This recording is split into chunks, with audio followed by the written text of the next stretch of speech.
kicking today's pod off with a very minor spoiler warning. We don't usually discuss contemporary comics on the pod, but we do make some elusive but telling references to the latest issue of the Way of X series at around the 50-minute mark in this podcast. If you want to stay away from those in general, you can stop listening at that time, but giving you the warning up top. On with the episode.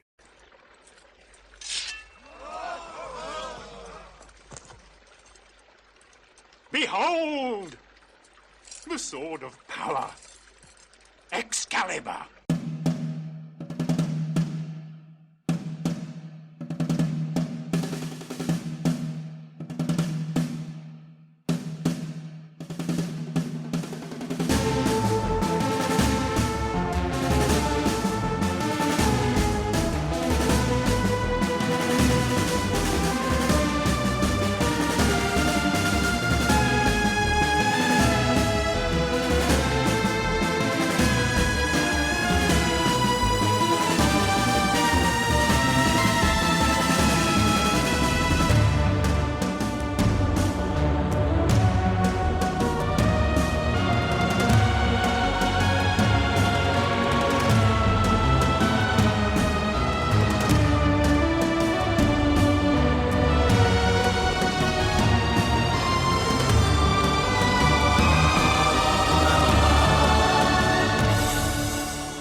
Welcome to the Ogasho Galio Wow podcast, the podcast where we talk about the Marvel Comics series Excalibur and nothing but Excalibur every week for 126 plus weeks. This week in episode 18, we're hungover from the last issue, partying it up when we're not experiencing unfathomable trauma in Excalibur number 17 from the Crucible. A captain? The creative team is Chris Claremont on writing, Alan Davis on pencils, Paul Neary on inks, Nelson Yomtov on colors, Jade Mode on lettering, and Terry Kavanagh on editing.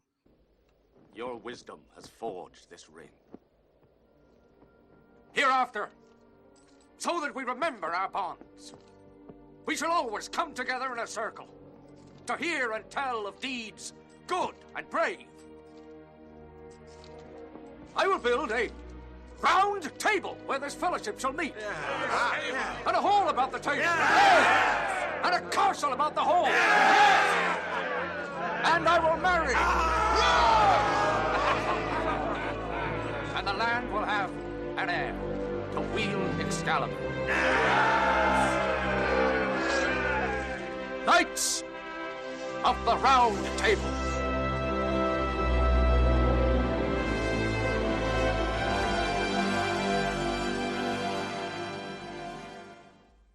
We've got a super fun guest who's super fond of Excalibur joining us this week, who I will introduce in a moment. But first, your charming hosts. I am Dr. Anna Papard. I write lots of stuff for lots of places, from the academic to the popular to the fan-fictional. And sometimes I talk about things in university classrooms and on other podcasts, including 3-Panel Contrast. Sadly, Kurt Wagner did not hire me to be his official PR manager after the last episode, but that just means I'm going to have to try even harder. He's still naked for most of this one, so I'll do my best. Mav, if you want to say a couple of words about yourself. I mean, my name is Christopher Maverick, but you can call me Mav. I'm a pop culture scholar, comic scholar. I host of another podcast called Vox Popcast, and I had like this whole thing like really prepared to where I was going to like, you know, just sort of tie into this issue and do like a ABC Wide World of Sports thing where I talk about the thrill of victory and the agony of defeat, and then like just offline we started talking about, you know, the things that are making you unhappy about the current X universe. So I'm just going to stop now and just give us plenty of room because, you know, listeners, you're in for a treat today. Anna's on fire. Liz and I both got previews of the new Way of X today, which will be out by the time this episode comes out. So we're coming in hot. Yeah. I'm looking forward to you know, some there's some stuff to talk about. And Andrew, tell us a little bit about yourself. Hi, I'm Dr. Andrew DeMann. I'm a lecturer at St. Jerome's University. I am another co-host of 3-Panel Contrast, and I spent most of my energy over this issue, which I really enjoyed, trying to come up with a clever name about the fashion choices on this planet. And the best I came up with was Planet of the Naked Flank, and it's not that good. And I'm sorry. I'm kind of like, at first I was like, oh, and then I was like, oh. I went through a lot of emotions with that phrase. There's something missing there. Well, I appreciate the effort. We are joined, as I mentioned, by a very smart and funny guest who knows and loves Excalibur as well as anybody out there. The podcast is thrilled to welcome the one, the only Liz Large. Welcome, Liz. Thanks, I'm glad to be here. Liz is a lifelong fan of mutants. She writes about Hellions, Dr. Aphra, and New Mutants over at ComicsXF and shares what she describes as somewhat less organized comics thoughts over on Twitter. She is also the co-author of the ComicsXF Excalibur Primer with yours truly. So I know you know your Excalibur, and I was so excited to have you on the pod and talk about it further. So, as I said, I know you know your Excalibur, but what's kind of your X-Men history? You said you're a lifelong fan of mutants, so what's your X-Men origin story, Liz? So, as a kid, I had access to my uncle's old long box of Claremont era X-Men that was literally as old as I was. It was, I was born in the 80s. The comics were from the 80s, but I loved them. And it was very easy to get into that era of comics back then because you could get a lot of them in quarter bins, and I had no money. I was a child. So this was ideal. Could I read a new comic? Absolutely not. Could I read, a dozen old comics? Yes. So I was obsessed with the X-Men, and then I realized that my favorite X-Men had a different book that they were in. So that's how I found Excalibur. I never looked back. Which is your favorite X-Men? So it was definitely Kitty Pryde when I was a kid. She was like a nerdy kind of weirdo. I very much related. We've had a lot of Kitty love on the podcast, and I love having different people on, like to kind of talk about kind of their affection for her, which is always really fun. I was hoping she was going to throw us like this huge curveball and just be like, no, obviously Mimic. Yeah. or the Vanisher or something. I have heard through the grapevine, and it's not going to come up for like quite a while on the podcast, that Liz might be somewhat of a fan of a Mr. Pete Wisdom. I have been a Pride and Wisdom shipper since 1996, and I'm not going to change now. I am not going to change my bad opinion now. I like Pete Wisdom. I have issues with Pride and Wisdom, but I actually like the character of Pete. So. We're definitely going to have Liz on when we get to Pete Wisdom's stories to defend him, and you can argue plenty with Andrew, and we'll keep that as like a year from now teaser for the time being. People are going to have to listen to the podcast. So let's do our issue summary and just like get into it, because I want to talk about first impressions and histories and all of these things. I described it a little bit earlier as a drunk issue, and I think that's a little bit of what we going on here today. So we'll see whether our conversation ends up mirroring that or not. So as always, a hearty thank you to the lovely listeners reading along with the pod, who will hopefully forgive us for kicking things off as usual with this boring all-plot summary. The issue opens, like the last one, with a hooded storyteller in a bar full of aliens telling us a tale about the glorious exploits of Excalibur. Basically, they recap the last issue and let us know what actually happened after the cliffhanger ending, which is Kurt throwing Rachel into the maw of the tentacle monster was a gooey but rousing success, after which everybody gets very drunk and a very long, very raucous party ensues. But Rachel is not feeling it. She sits apart, her phoenix powers seemingly drained by the effort of destroying the tentacle creature. Meggan tries to comfort her, but Rachel jumps in a flying car and says she needs to be alone for a while. This isn't completely clear from the comic, but according to the Marvel Wiki summary of this issue, Rachel spends several weeks with that universe's version of Jean Grey, hanging out and trying on clothes and presumably doing other things, until tragedy strikes. The slavers that have been kept at bay by Angelique's strong-armed rule attack Rachel and Jean. Jean is killed and Rachel is captured. Rachel passes out, and when she awakes, the slavers are preparing to have their way with her. She kills them dead with swords and escapes. Back at Kimry's newly freed city, Excalibur, who, the text reminds us, have been doing a lot of drinking, decide to host a tournament to choose a new planetary champion. 3 contestants quickly rise to the top of the ranks. Kimry, the humanoid alternate universe Lockheed, and a mysterious masked woman, who Kitty immediately recognizes as obviously Rachel. Suddenly and seemingly randomly, Kitty, Kurt, and Brian are struck down and killed by some kind of MacGuffin energy ray. Suspicion falls on Rachel, but Alistaire quickly recognizes her before he's also fatally stabbed. The assassin, who is working for the slavers, takes Meggan hostage, but not for long. Rachel throws a sword that cleaves his head in 2. At this point, Meggan gets very mystical magical and says there's a way to save their friends. She persuades Rachel to embrace her phoenix powers, which she'd been subconsciously blocking. Using Meggan as a conduit, Rachel restores the dormant world's spirit, bringing the world and their friends back to life, and everybody parties some more. Lockheed and Kimry take up the mantle of champions of the world, and Excalibur prepare to depart. Kitty reveals herself to be the storyteller, and they board the train. As the train departs, Kitty sees the Starjammers and Professor X outside, but the train vanishes before she can stop it. Okay, so as I said, this is a bit of a weird issue even for Excalibur. I often think this issue is just part of the Warlord one because the issue kind of bleeds into this one, and this one has like a weird structure, once again, even for Excalibur, where it feels like there are at least 3 mini stories that are actually super dense and important. And yet we spend most of the pages like in the cantina with the storyteller or at this endless party, which both opens and closes the issue. So as I said, it feels like the issue is kind of drunk, and even sort of admits that at a couple of points. But that's enough talking for me. Let's start with you, Liz. First impressions of this issue, stuff that you kind of, well, like, I mean, do you have a memory of reading this issue the first time? Did you read it when you were a kid? Yeah, so I read this when I was a kid, along with the previous issue, Warlord, and I gotta say, I read Warlord a lot more times than I read this one. Yeah. Fair. Yeah. It doesn't, this issue's doing a lot. I mean, obviously there's a lot of different things going on here, but it doesn't really make sense. None of these parts connect. It's very kind of thrown together. Is that how you felt when you read it back then? Or is that like sort of more you reflecting on it now? Or can you kind of remember? I thought maybe I had missed an issue where Rachel met her mom, because that was something that felt like there should have been more there. Yeah, and like when I was reading the summary and it's like she spends 3 weeks with her, and I like was like looking back at the issue, I'm like, where is that indicated? That was not in the story. But it's clearly some time. So you had 3 weeks, which I didn't think to check the wiki, because like I've always wondered since I read this first 30 years ago, how long was she gone? And she's clearly with alternate universe Jean for a while, and that seems odd. It does seem odd that like nothing of any consequence happens and nobody goes looking for her, and the timing of this issue is weird even for the cross time caper. It's weird, and it seemed weird 30 years ago.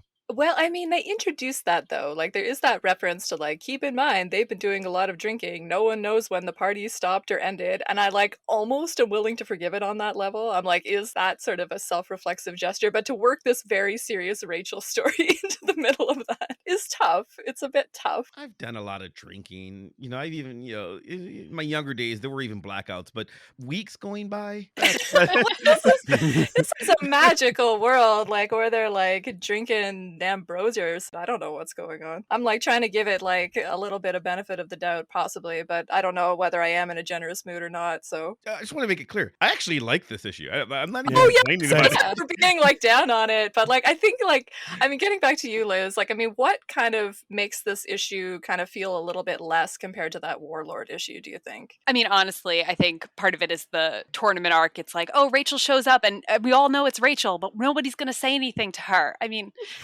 Kitty's a busybody. She would say something. Alistaire is kind of nosy. Like, I feel like the two of them would be like, hey, what are you doing? Are you planning on staying here? Like, why are you engaging in this tournament? What's your plan? Well, it's like funny. It's like they don't want to hurt her feelings, so they're all just like, let Rachel have her little fantasy. It's fine. What about you, Andrew? What's your kind of feeling about this issue? Sort of things that stood out to you upon rereading? Well, first up, I just want to say I really like what you had said, the idea that the structure feels a little bit drunk to sort of put you in that frame of mind. I think it works in that respect. And the other thing that I really wanted to flag, because we've talked a lot about the sexual symbolism in Excalibur, Brian has sex with a planet. Wait, what? He has sex with the planet. Meggan is surging with the entire repressed energy, longing for release. Yeah, that's true. That's true. That's interesting and very Claremontian, quite frankly. He does a lot of that kind of thing. Yeah, no, so I thought that was strange and interesting, but again, sort of suits the bacchanalia theme that we might say this issue is revolving around. I mean, it was interesting. Like, this is definitely the most passionate embrace that Brian and Meggan have had in Excalibur. I don't think there's any real debate there. I mean, did we buy this kiss? I felt like it wasn't really earned given everything, but we've kind of been complaining about that with Brian's character development for a while. Do we buy it? I don't know. I personally still feel angry anytime that relationship is romanticized, but I don't know. I think they did a good job of Meggan maybe channeling lust toward Brian rather than love and a desire for affection, which is kind of her usual go-to. Like, she's never expressed sexual attraction to Brian. She's only expressed this desperate longing need that he then exploits, presumably for sexual purposes, while cheating on her with Courtney Ross. So I think having Meggan have sexual agency in that scene is really cool. Although at the same time, it still has that sort of symbolism of dependency because she is the sort of avatar for the repressed energies of the entire planet. So a little bit of both, let's say. Yeah, I mean, I did like the idea sort of building from some of the convos we had back in the Excalibur number 15 combo about, the Kurt, Meggan, Brian love triangle and sort of queering that through Kurt's drag performance and Brian's comment about it and their exchange there. I did like the idea that Brian is kind of entering these fantasy spaces of becoming like a little bit less repressed. And so I was like happy for him on that level. I was like, yeah, you get involved in this orgy, Brian. I want that for you. I really do. I really do. Brian's mostly inoffensive in this issue. I mean, like, Yeah. he does nothing bad. I mean, I've never made a secret of the fact that I don't like Excalibur Brian at all. But, you know, he's mostly just kind of here. He's fine. I have no real complaints for anything that he does during this entire issue. I did like how he gives that, opening tournament speech and he's trying to be real serious, but you can tell he doesn't know what he's doing. And even Meggan's like, oh, you're so good at this. You're so great at being a pompous twit. I love it. They're having a tournament to crown a new Captain Britain, which apparently is something Brian can do and always could. I mean, like, why do they even have this idea? It's completely unclear to me. And like, why he has the authority to, he's not in contact with the Captain Britain Corps here. He's just decided, upon himself, and everybody goes along with it. It's like, yeah, everybody fight for our amusement so that you can be Captain Britain.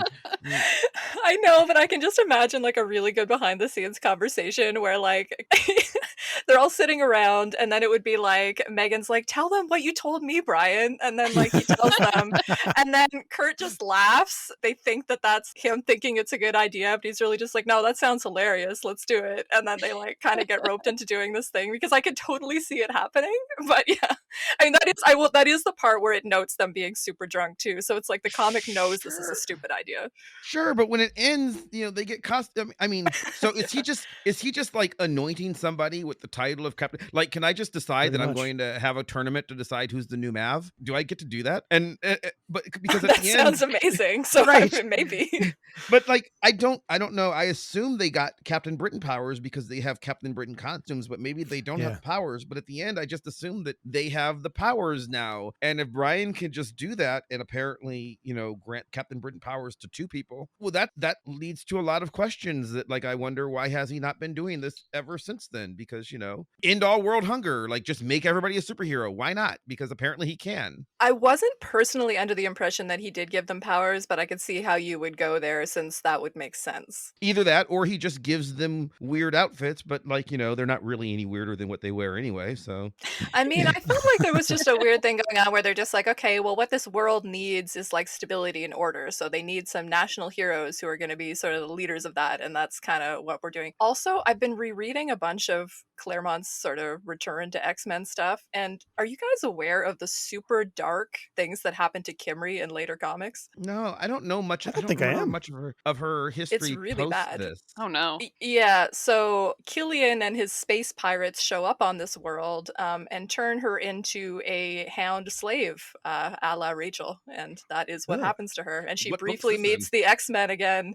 It's in sorry, just looked it up real quick. It is X-Men Volume 2, number 104 from September 2000, and it is Chris Claremont and Lino Francis Yu is where Kimry shows up again. That's where that storyline comes from. It's super weird because it's kind of an Excalibur reunion, like Meggan and Brian are there, and then Nocturne is there as well. But yeah, it was super dark because when I was looking at up her stuff on the Marvel Wiki, it was like, oh, she shows up here, and I was like, what? I don't remember that at all. But it was just this thing where she just gets introduced and they just tell her super dark backstory, and then she disappears again forever for no reason. But she was a hound, and did she have Captain Britain powers or anything in that point? Or it doesn't seem like it, but that wasn't explained. No, she doesn't. Well, I guess if she's not there enough, like, hounds don't have a lot of agency. That's kind of the point. Anyway, let's get to something funner than that, which is talk about Kitty Pryde's role as storyteller, because this is a really drawn out kind of gimmick across the last issue. Into this one, we don't even get her revealed as the storyteller until the end of this issue. And I was curious about the decision to kind of place her in that role. I mean, Liz, she's your favorite. What do you think about Kitty as storyteller? It's not the first time she's told stories, right? We have the famous Kitty's fairy tale where she tells this story. But actually, maybe, Andrew, can I get you to talk about Kitty's fairy tale, and then we'll come back to the Kitty's storyteller things? I know you did a really great thread about it. Oh, yeah. I'll just do it really briefly. So Kitty has to tell a bedtime story to Illyana before she's aged up through limbo. And this is in the wake of the Dark Phoenix era. So Kitty tells a story about all the X-Men having this sort of high fantasy adventure, but it has really cool kind of like symbolic connections to the aftermath of the Dark Phoenix story, and is ultimately used as a way to specifically reflect upon Cyclops' grief and get him in touch with that, because he's not famously good at getting in touch with his emotions. So it was a nice little kind of bit of parallel storytelling, and became, I would say, kind of famous / infamous. Like, there are people who adore it, and it was also very hated by another side of the fan base. So it has this weird kind of place in X-Men continuity. And she also imagined an army of tiny Kurts who are in love with her for whatever reason, who have had a long legacy in comics. So yeah, getting back to you, Liz, what do you think about Kitty in this role as like storyteller? Why do you think this comic uses this device? I mean, do you like this device is a good question as well. So I think it's interesting comparing it to Kitty's fairy tale, because in Kitty's fairy tale, she's making up the story. And in this, we're, you know, obviously supposed to infer that she didn't. But in that one, she gives herself a central role. She's, you know, leading the pirate charge. She's having a great time, all these adventures, making friends. And then in this, she kind of, at least from the story she's telling, she's very much on the outside. She's not really here for the party. You know, she kind of goes and puts her normal for the X-Men. She puts her regular uniform back on. She, you know, sits in the corner and tries to get Widget started back up. And, you know, she's kind of doing her own thing and like mocking Alistaire's outfit because, you know, he kind of changes from his buttoned up outfit into whatever it is that we would describe that outfit as. So I just think it's a very interesting change from, you know, I'm going to be the main character in this fun story I'm telling versus I'm going to tell a fun story, but like I'm not really involved. Like, oh yes, my friends got so drunk and it was so funny, but like I was the reasonable adult. Yeah, that's true. I mean, that makes me wonder about that choice. I mean, yeah, because I mean, I was wondering, I mean, we're lit scholars, so I was like, do we have to talk about whether Kitty's a reliable narrator in this story or not? Because I mean, that's such a boring question, but at the same time, it's definitely playing with that. Certainly more interesting if she's not. It is an odd choice that to me, I assume that she does this so as to take her off the board for the party because, you know, she's underage and can't drink. Except that she's not underage and can't drink where she lives. And also they're in another reality. And also just because she changed into her X-Men uniform for, you know, the 5 minutes that you saw her working on Widget, you just told me that apparently she's doing this for like 3 weeks or, you know, or more. So like, and like, we know that she changes back into her warrior goddess outfit later. So can I ask a question about Nightcrawler's assessment at the end? I don't know who wants to field this, but like, do you think that specifically Kitty taking on the role of storyteller in this story is part of Nightcrawler's sort of looking at her as having matured? Like, does he see that role as being a symbol of her maturation? I mean, I was wondering about that. I don't feel like their interaction is really that much different from an interaction they might have had in the Kitty's fairy tale era, although it's definitely an important scene in terms of just sort of establishing the bond between the characters. I mean, I really love the scene. The thing I hate about the scene is that Kurt's wonderful speech about their bond is in the panel where like Widget is exploding and everything. So it's really incongruous and it really needed to be on its own in a quiet panel because I love that scene and it would be like one of those scenes I, you know, share all the time and be like, oh, my heart. And yet it's all awkward because the text is like on 2 panels. But yeah, I don't know. Like, I mean, I love, just again, that cementing of kind of their bond and kind of, I loved the reference to her being afraid of him and kind of how far that they've come because that doesn't get brought up very often. And calling back to that is nice because you can forget that they haven't always had this kind of relationship because that can seem really far away in comics, especially given what a defender of Kurt and, you know, great friend of Kurt that Kitty's become. But yeah, I don't know. I'm happy if anybody else has thoughts about it. I mean, I just basically really like that scene and I like, you know, seeing them have kind of this little adult exchange and conversation, although Kitty does still seem like a little bit of a kid in it, you know, her like making comments about like what a kid she used to be is totally something that somebody immature would say. Right, but I'm okay with that. It's the kind of thing that, and we've talked a bunch about like what age she's supposed to be. I'm gonna say 15. I think probably she's supposed to be 16, even though she's gonna turn 15 again momentarily. Like in a few episodes. But I'm okay with the older brother character, you know, having the conversation with the younger sister character of you've really come into your own. You're really a grown up right now, and like it makes sense. It's the kind of conversation. I'm 13 years older than my sister. It's the kind of conversation I might have had with her when she was 16 and I was 29. That is a reasonable thing that one might have. And like, you know, 16 is an adult, but also kind of weirdly kiddish, right? Like she's likely to say stuff like, well, when I was little, and Yeah, I you are know. little. So then the other thing that complicates it though is based on their outfits and what's happening, this is also where that other story happens. Yeah, I know. I know. Which So we've shared on our social before the Marvel Comics Presents story from 2019 that heavily implies romance between Kitty and Kurt, which, we talked about before, but yeah, their ages at this No. point does not make that appropriate. Yeah. right. But also, I mean, it's clearly written to happen right after this issue. Yeah. Yeah. To the extent that I consider, I mean, it's non-canon. It's not. It makes no sense. But if the same person wrote it, and if Claremont is thinking that their relationship builds off that, it makes. I don't know what he's trying to say. I think he's trying to say that Kurt is acknowledging, as he's done throughout this series. He's very much. He's very often. We go back to the Mojo Mayhem episode where we talked about him talking to Brian and saying, "No, leave her alone. Let her do her thing." Kurt is very much acknowledging Kitty as an equal throughout the course of Excalibur, which I appreciate, because even though he's aware of the age difference, he didn't view her that way in X-Men. In X-Men, it was always, anytime that it was something about like her relationship with Colossus, you always had Kurt and Logan going, well, she's still a kid, like there was a lot of that, right? And this is an acknowledgement of her as an adult in a brotherly way. I love like the context of it though. They're just like strolling around in this place wearing these outfits. Yeah. There's just something so funny to me about like, I mean, it's funny that Kitty is wearing the outfit because she's put it on again, which is like interesting. But I mean, it's just too like the dynamic of Kitty and Kurt where it's like he's so like embarrassing, like he's like an embarrassing older brother the way he's like, yeah, I'm just walking around in short shorts, like what? And she's just like trained herself to not even look. I don't know.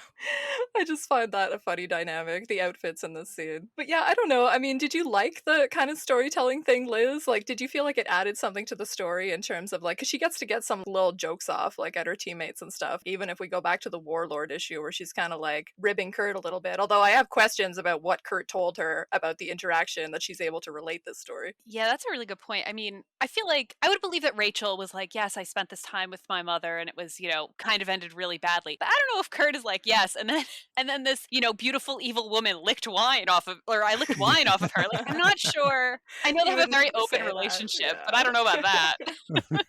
No, I mean, as much as like I like to talk about him as a sex positive character, he would never talk about that with somebody else, and especially not Kitty.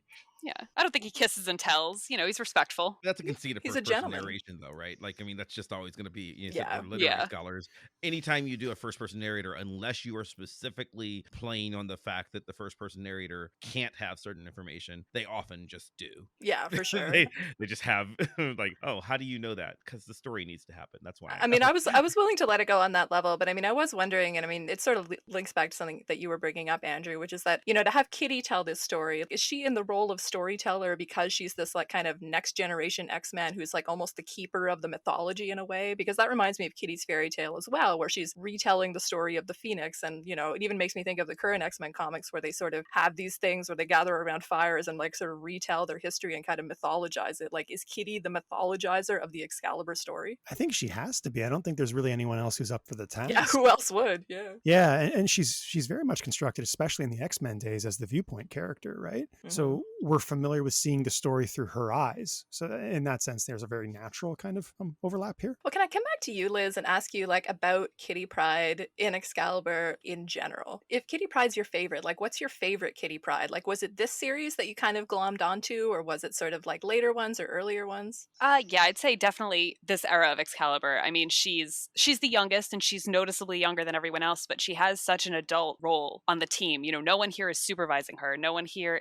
she obviously is not going to school. Like, she is a kid and you can relate to her on the level that she is a child and she acts in childish ways, but also, reading it's very much she has adult responsibilities and, she has to save the day very often. And I think that's really what her character is. I mean, yes, even when she is a child, she is still taking on responsibilities. I don't think anyone is forcing her to do this, even though she is an X-Men. I think she's able to take on that responsibility because she wants to, because she gets angry. She's a very angry character, and I don't think not necessarily in this issue, but I think very often in Excalibur, she's angry a lot. And I think that's a crucial part of her. I like that. I like that. We've brought up her anger sort of a couple of times, but not like centrally. I mean, I like what you're saying about, is she identifiable then because she gets to like be in this space with the adults with these adult responsibilities, but doesn't necessarily have like the obligations of adulthood? And I mean, even when she does have like, she's not in the romance area as much as some of the other characters. I mean, when you look at Meggan, that's primarily her relationships to the other characters are primarily defined through Brian and Kurt sometimes, and just kind of through that. And the same for Brian, you know, his primary relationship is through Meggan, and Kurt is romancing people. And Rachel's kind of a special case, but very often, you know, she has admirers and things like that. Whereas with Kitty, you know, she has a schoolgirl crush on a lot of people, but for the most part, you know, she's not in that storyline. She's kind of doing a different track than some of the other characters. I mean, let's bring Rachel into the conversation, because I really, like, I say that like she's on the pod or something. That'd be great, because I often don't know what she's thinking in Excalibur. But yeah, like, I mean, in terms of that connection between Rachel and Kitty and what's going on with Kitty narrating Rachel's story here, because I thought that was interesting, because I was sort of, and I know, you know, this getting us back to the conceit of the narrator and everything, but I was honestly curious about which details of Rachel's past Kitty knows, and whether Rachel would have talked with Kitty about those things or not. Rachel's very closed off, and yet she has like revealed her past to them in the past. But I don't know, I was curious about kind of that dynamic, and like, why have Kitty tell Rachel's story in particular? I think again that might come down to the who else could, right? Because there's, if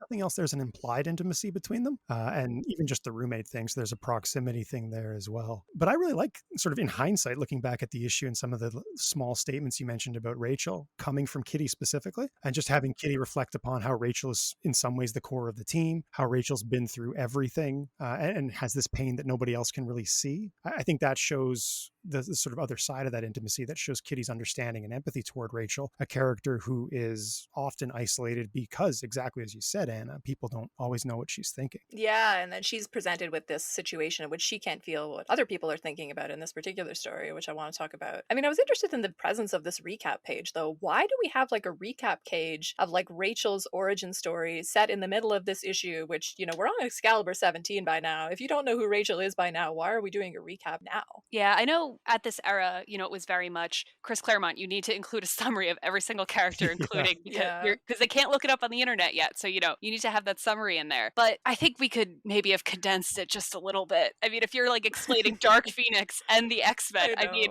I don't think we need all of that. I mean, we need it maybe because we got Alan Davis doing these like lovely like team portraits, which, I mean, you know, I gotta speak for my guy. And like, I love how he did Kurt, his younger kind of like John Byrne looking self, and then his total Excalibur self, where he's got like his hair is kind of cleaned up, and it's really excellent. Like, I don't know how he did it. Like, I've stared at it and I'm like, he's like sort of crouching, and it's like he's got embarrassing 80s hair that he like fixed at some point to like, it's still got like a perm going on or something, but it's cleaned up like a little bit. And I really like that character modeling. I really loved the parallelism on that page, just creating this sense of Rachel going everywhere but not really getting anywhere, because I think that's really essential to who she is as a character. Oh, that's profound, Andrew. I like that.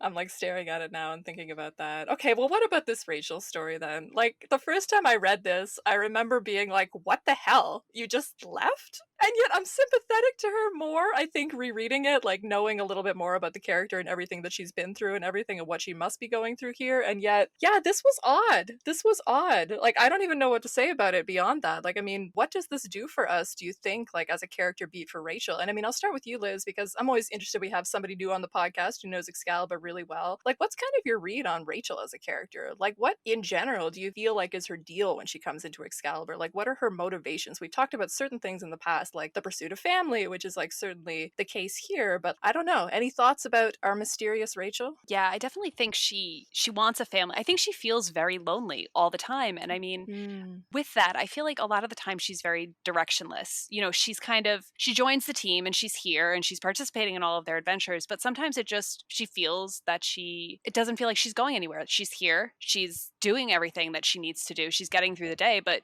you know, she runs off here. She's trying to take some time away from the team. She goes and finds her mom, and it's not really her mom, but that's an ongoing thing with her. But you know, she keeps finding people, and it's like, yes, are you my mother? And they're not her mother, but Close enough, and it's sad. And for some reason, her mom here kind of I thought was rogue the first time I read it. Same. Oh, because of the white hair. The white hair and the accent. What is Chris Claremont loves an accent, but what is this? I wouldn't dare to try to read it. I wouldn't.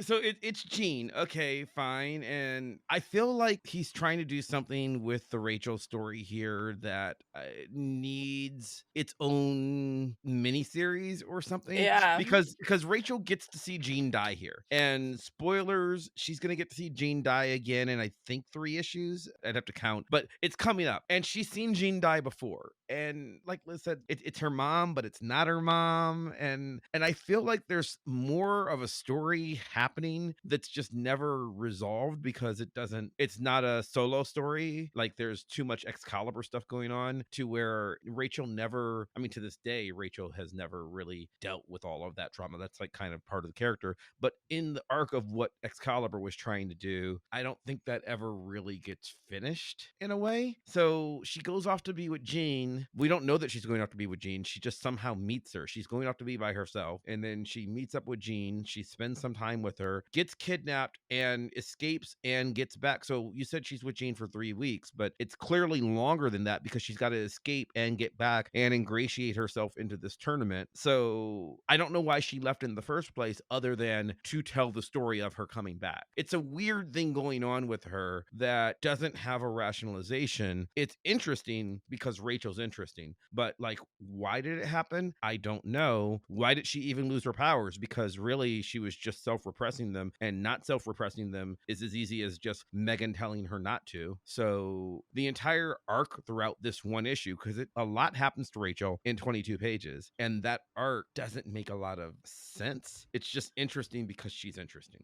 I'm going to take a stab at it and do like a charitable reading of it, which is that it relates to the circularity of Rachel. It is just the same things happening again and again and again. And she runs away from the team and experiences that circularity. And kind of what happens at the end is her embracing that power that she's been afraid of, right? I mean, she has been repressing it, and Meggan brings it out, and it's a terrifying level of power. She can bring people back to life. Or they can together. Yeah, they can together. I mean, it's one of those like mutant circuit things or something where like, this is like a thing that we can only do this one time in these specific conditions, so we're never going to talk about it again. But it's still a terrifying amount of power, right? Yeah. And this has been a problem with Rachel throughout the series, that she is basically this cosmic being who should be hanging out, in space with like Adam Warlock or whatever. And instead she's like here in Excalibur, right? And like, how are we going to deal with this character, and how are we going to humanize this character? Because she's also just a young woman who's very scared and traumatized, and how are we going to balance these different sides of her? And so on the one hand, I could see them doing that here a little bit. Like, I think her kind of doubts and sort of emotions are very like affecting here. I was much more affected by it the second time reading it than I was the first time, when I was just like, what the hell, why did this happen? but still, it's like I didn't know how I felt about the conclusion, in terms of it feels like a turning point for Rachel, that like something's going to be different from her afterwards, but we don't really get to see the payoff of that right away. And this is going to be sort of an ongoing thing with her, where she just becomes like more and more cosmic until she finally kind of leaves the team in sort of a very cosmic way. But like, I don't know, that's my attempt to do something charitable with it. Well, it's also I'm trying to figure out how much do I want to spoil for future. I know that's always issues, the problem, because it's also, yes, that's happening, but we're running dangerously close to the point where Claremont's not going to be with us anymore. I know. Book. So there are threads that are dropped, and there are lessons that people have to learn multiple times, and they might some of which are Claremont making them learn them multiple times himself, but also just sometimes the new authors, including Davis, because he will be one eventually, might not want the same direction. And so there are clear weirdnesses that go on, plus like what the Phoenix power actually ends up being in other X books at this time, moving on from 1990, all the way to 2021.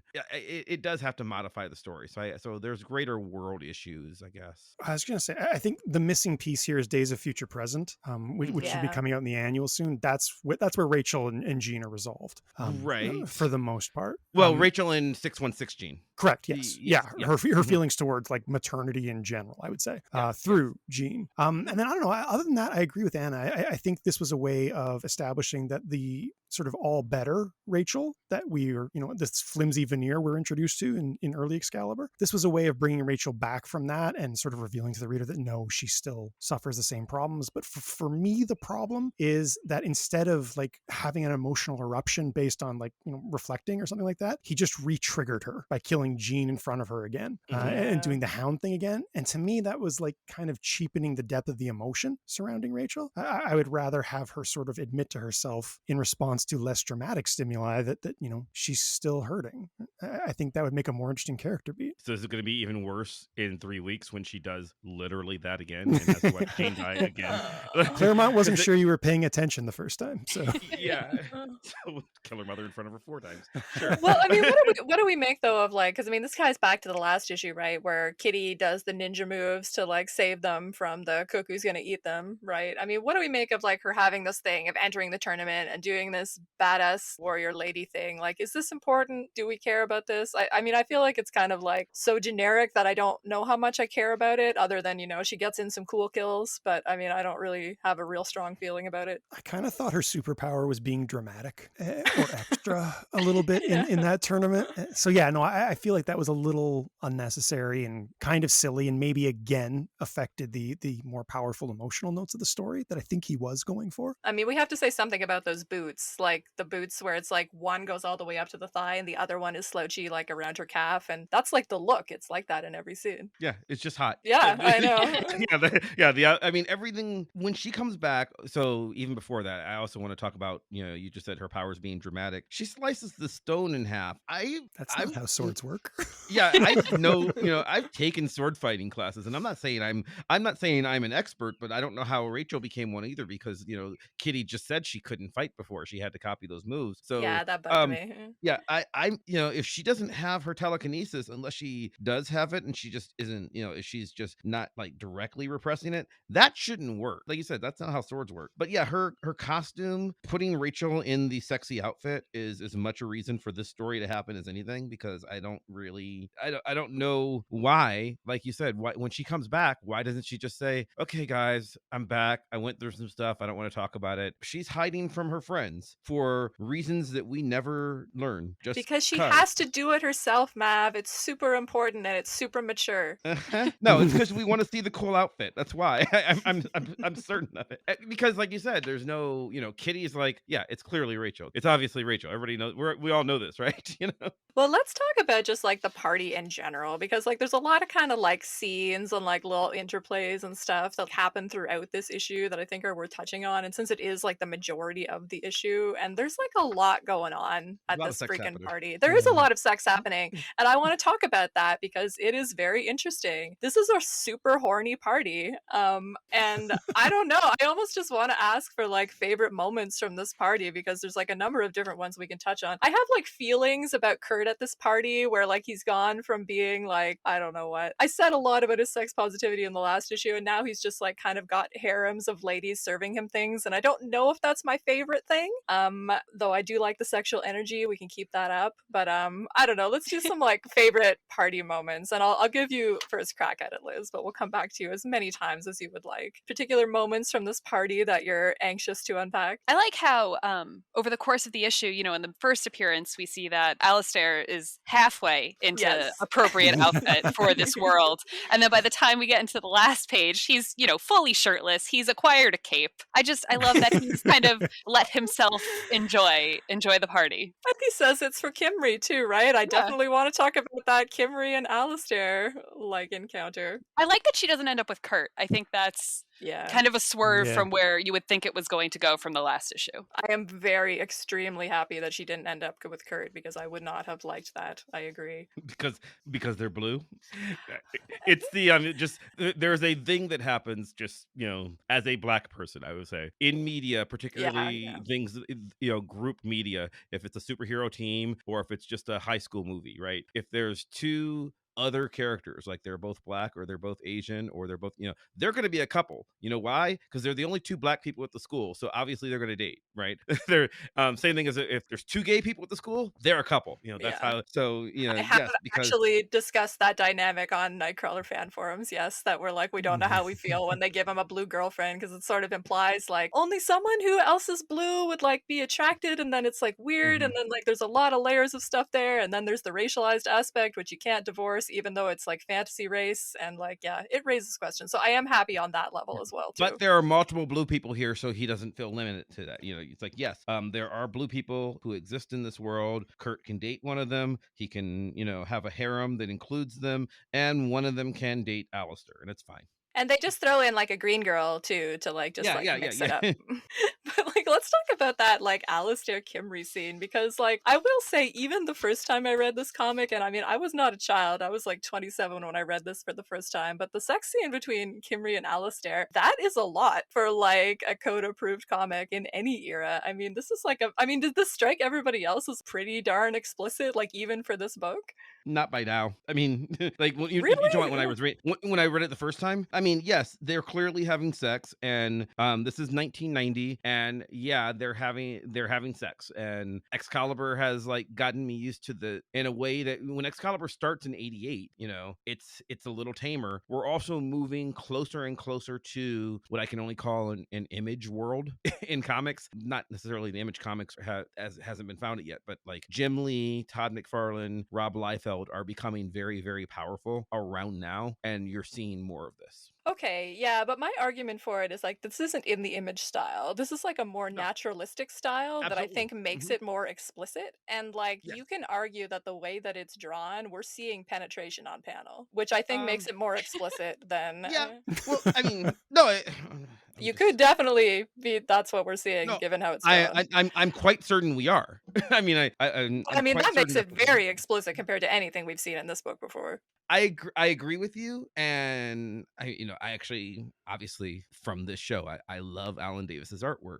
I agree with you, it's stylistically different, but I think that the code is relaxing and the direct market is getting powerful enough that by the time we hit 1990, we are having more frequent sex in Marvel Comics. Peter Parker and Mary Jane are explicitly sexually active by the late 1980s, like 1988, 1990. They're having jokes about Venus butterflies and like their sex life. You're showing pictures of Peter webbing her to the ceiling like in lingerie, where they're clearly having super sex in their comic. And so I think I'm just thinking back on it, I was reading Dazzler by now, where sex was very clearly occurring. So I think I was just more okay with it than I would have been even 3 or 4 years earlier. I don't know. I'm curious to hear other people's thoughts on it, because like I find like this scene like very strikingly explicit. I mean, in terms of the pose, in terms of the like shared nakedness, like she's clearly straddling him. He's clearly just lifting his hand off of her naked breast. Like there's a lot going on here. I mean, other thoughts? Am I like just crazy for thinking this is that explicit? I don't think I read it as that explicit when I first read it, and then as soon as you said it, like there's penetration on the panel, I'm like, ah, crap, Her hair she's is right. damp too. I mean, there's dampness here, which we didn't talk about kind of the dampness in like the Warlord issue, but there's definitely that going on there too, right? Where they're like out of the hot tub and then they're in the bed lounging, and there's a dampness to Kurt's hair and a messiness to her hair, and Yeah, they're like clearly having sex. I mean, I do not disagree with you at all. They're Alistaire and Kimry are clearly doing it in that panel. And even in the next panel, when they run on to see what's happened, you can see Alistair's kind of adjusting his loincloth, yeah, underpants, whatever those are. He's reattached, yeah. he's readjusting his outfit. So it's pretty clear, I guess, if you are an adult and not a child who's probably just like, oh, it's dark. I would have been 15. Yeah, I don't know. I mean, when I encountered this at 27, I was just like, holy shit, like, that's a lot. But I mean, yeah, maybe this is like sort of the different points that we're like kind of encountering it at that's affecting us a little bit. I mean, Liz, thoughts on Alistaire? I mean, I don't want to like put you on the spot of as a defender of characters that some other people don't tend to like, but how do you feel about Alistaire in this series? Because we haven't actually talked about him much, and this is like the most that we see of him I mean, in Excalibur up to this point. this is probably the most interesting he's ever been, right? I mean, Yeah. no offense Or to will be. him or to any stands of him, but I mean, he has a much cooler sister. He's Yeah. around, but why is he around? Well, what do you feel about like the Rachel, Kitty, Alistair love triangle, which we complained about way back when? But I mean, is it convincing to you that Kitty Pryde would be after this guy? I mean, I guess for lack of other options, right? I mean, she's in a house with Yeah. Kurt, who's pretty clearly her brother-ish, and with Brian, who she just kind of doesn't seem to like that much, at least in the beginning when she first meets him and starts living with him. She's kind of just like, this man is a buffoon. So I get the vibe that, you know, he is the only young-ish man that she's interacting with on a regular basis. And she's like, yes, I am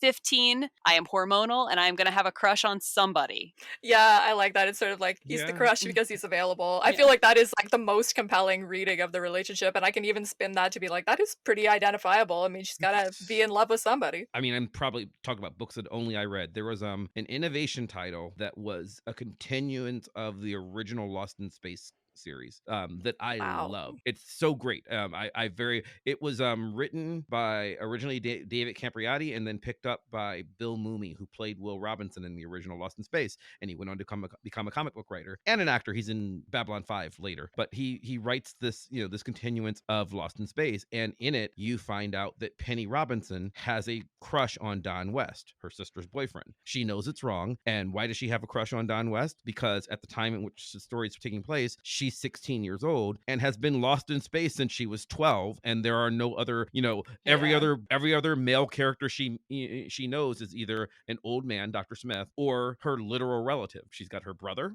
her father, an old man, and this guy who's 25, 30. So, you know, that's who I'm crushing on. So I guess. I mean, yeah. Any other like party moments that we want to highlight before we kind of move past it? I mean, I'm curious, and just because I want to hear your complaints about the other thing that we were talking about at the beginning of the episode.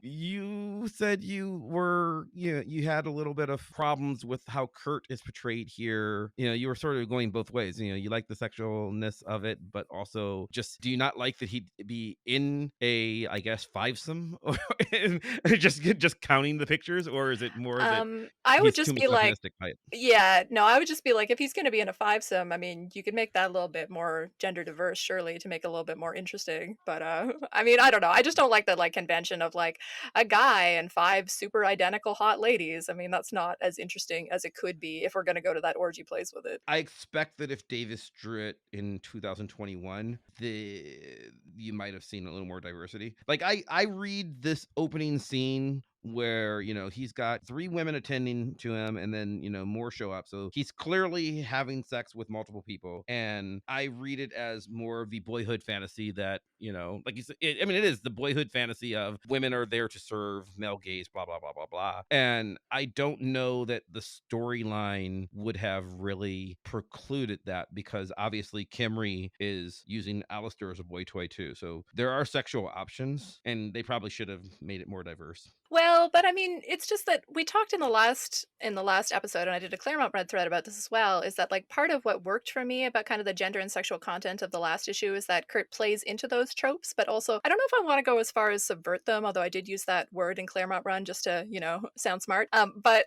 or like to get people reading, because it's always like a fun, sexy word to use. But I mean, but at the very least, we talked about how his macho fantasies were like undercut by some of what happens there, and you know, the issue ends with him fighting side by side with Kimry rather than having sex with her, and then having, you know, everybody's life saved by Kitty, who's like Kurt's non-romantic best friend. I love him going to an orgy and having free sex and everything, but it seems like a backtrack to have it be this type of sex in this type of way. Like, I mean, I'd rather he's like having sex with a cool warrior lady than just having a bunch of women like serving his grapes and being in positions as though they're his sex slave. Like, I mean, because then it's just we're falling back into the tropes that the last issue kind of at least tentatively subverted, did, right? Where like Kurt has these macho fantasies, but resists them on some level, or is made to resist them, even just made to resist them through the force of his difference and otherness, which is going to always separate him from being able to fit those roles perfectly. So I don't like him just sort of fitting the role a little bit too perfectly here, I will say. So then I'm wondering, is it helped by the fact that Kimry does it too? Which is,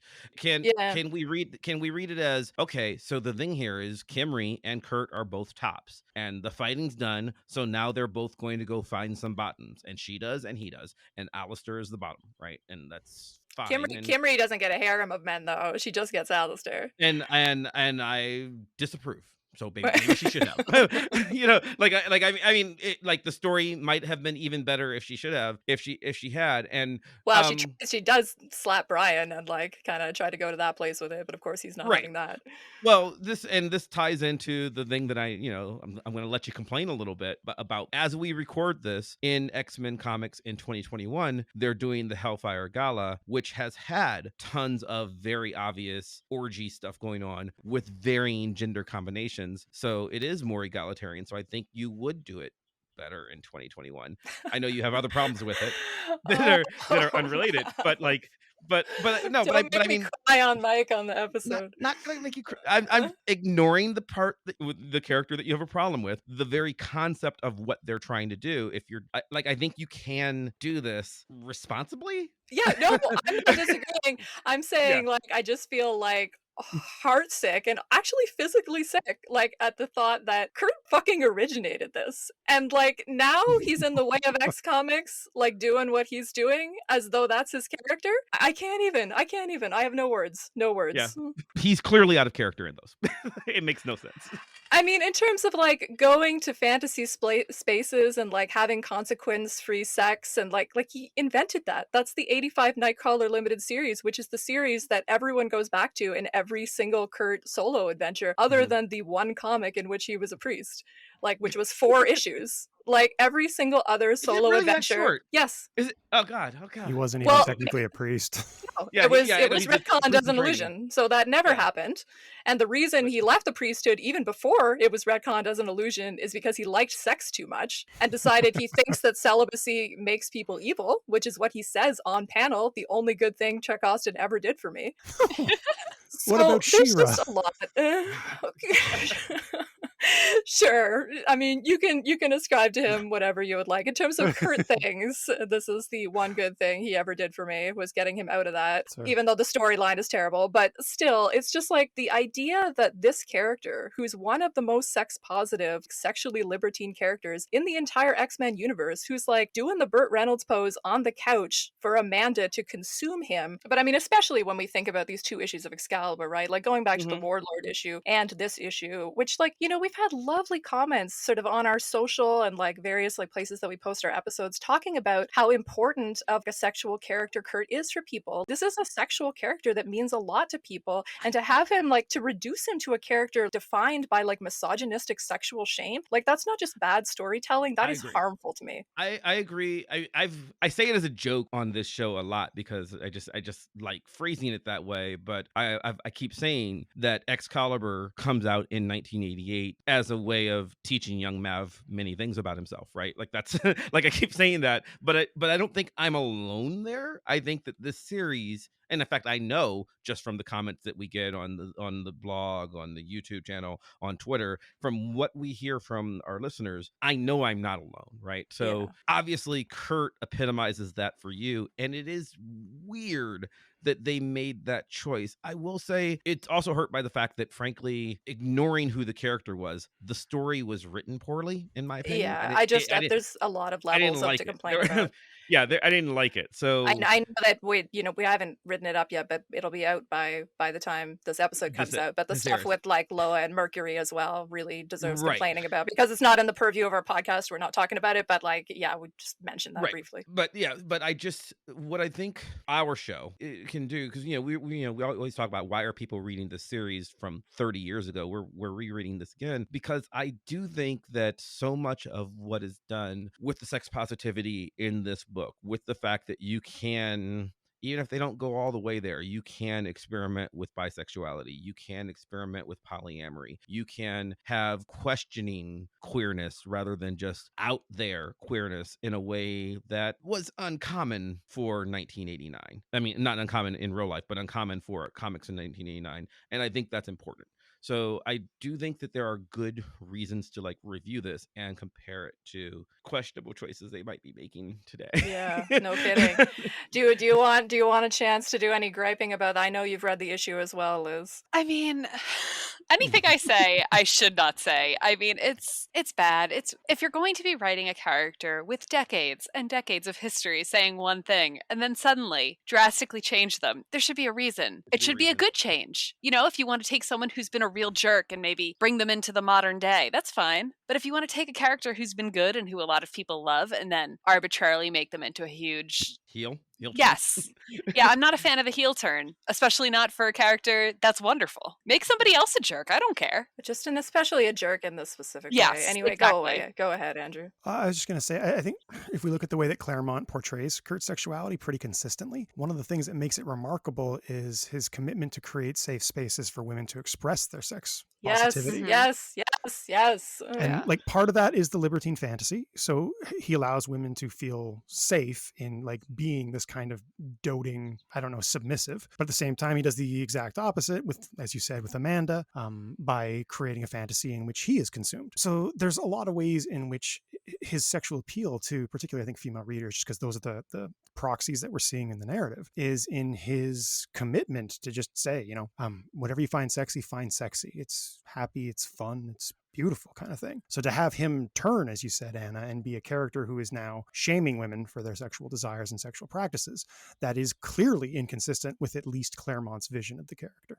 I don't want to be dramatic, but it's like, given that I talk about my feelings about the superhero genre being feminist sometimes, and I know it's an odd thing to say, but it's just that some of the liberation of bodies that we see in this genre at least has a lot of feminist potential. And there's a lot of feminist potential in a character like this that lends himself to the female gaze in ways that are unusual across media. Like, this isn't just within superhero comics, this is unusual across media to see him do something like the Paul Smith, you know, pinup from 168. And like some of the things that we see in Excalibur as well. You know, the bathtub scenes, the scenes with Meggan, like some of the stuff that we saw in the Warlord issue. That's unusual across media. And I think you're absolutely right, Andrew, that it does welcome like a female, and I would say queer gaze as well. But like, again, I'll say female just because that's my experience. And yeah, to do that turn with that character and like, we won't say too much about it because people probably haven't read the issue or whatever. But suffice to say, we're not happy about it. Yeah, I know. But, you know, still spoilers. I mean, it'll only be a few days. We should note on perhaps a happier note that we had, because we're usually recording like a few weeks ahead of time, so we don't have a chance to like comment on quote unquote contemporary events. But we had all the drama about Batman doesn't do that last week, and it took about a day for like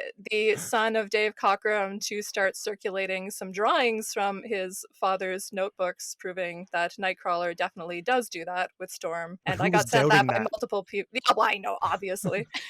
I got sent those by multiple people, so that was a fun day. You have a brand. Sorry, not in the YouTube video, not showing this. No.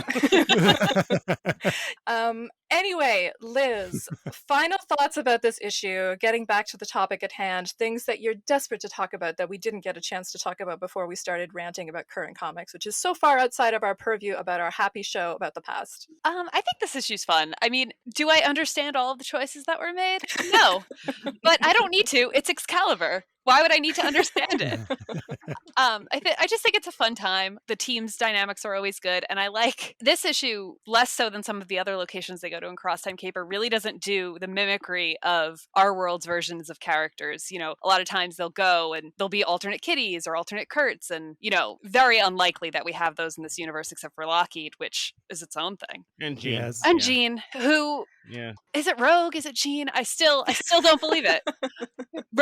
Rachel just found some lady and was like, "You're my mom now." Yes, I know, because how did that go? Like, why would she just be like, "Yes, you can become my daughter now"? It's very strange. And she didn't even have psychic powers to explain to her, like, here, read my mind. We're family. No, there's no psychic powers at play.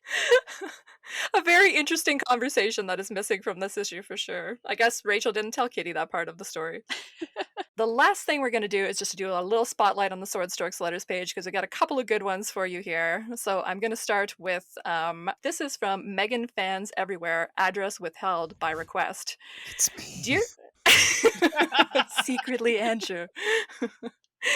Dear Swordstrokes, Captain Britain, Captain Briton, noun, a character in Excalibur, aka Brian Braddock, 2. So they're doing a little definition here.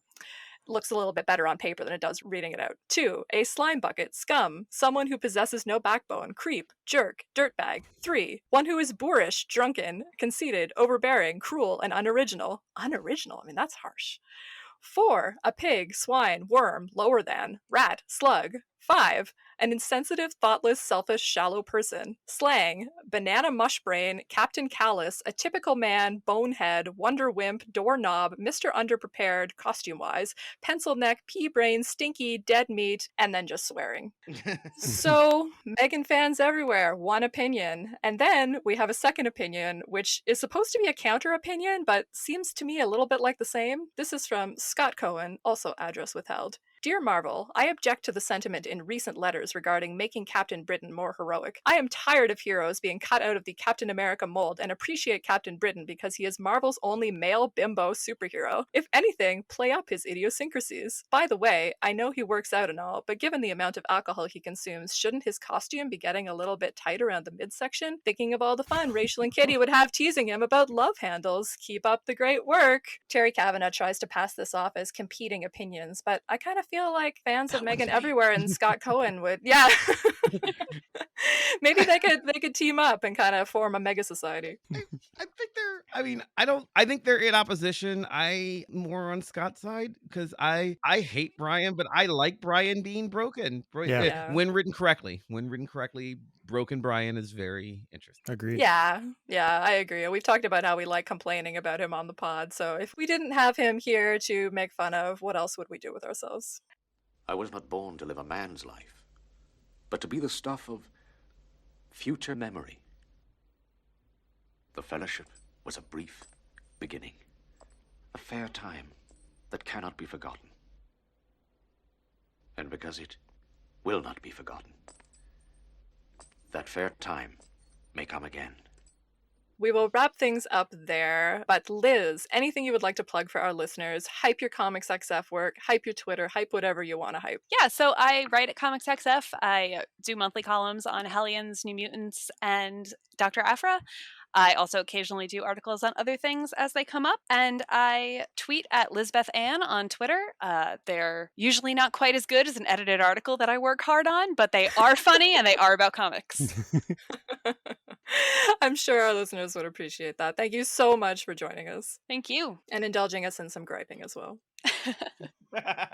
Completely justified. Next, in 1 week's time, we will be on to episode 19, discussing Excalibur 18, Wild Wild Wheels, featuring more cross-time caper and no Alan Davis, but some experimentation with manga style, which we will expertly unpack with the help of an awesomely amazing guest. We learned a lot, and we think you will too. In the meantime, if you liked what you heard, please follow us, like and review the podcast wherever you're listening to it or watching it. Don't forget to check out our fabulous YouTube videos, which you can find via our website or the Vox Popcast YouTube channel. As always, if you want to chat with us about Excalibur or pitch yourself as a guest for a future episode, let us know. You can reach out via our website, goshgollywow.com, where we've got some fun extras, and via Twitter at goshgollywow, where we post daily pages from whatever issue we're reading that week and more fun extras. Thank you, Andrew and Mav, for another raucous conversation. Thank you, Liz, for competing in our little tournament. Thank you all for listening, and a special thanks to Maximilian of Thoughtform Music for our truly epic theme song. Play us out.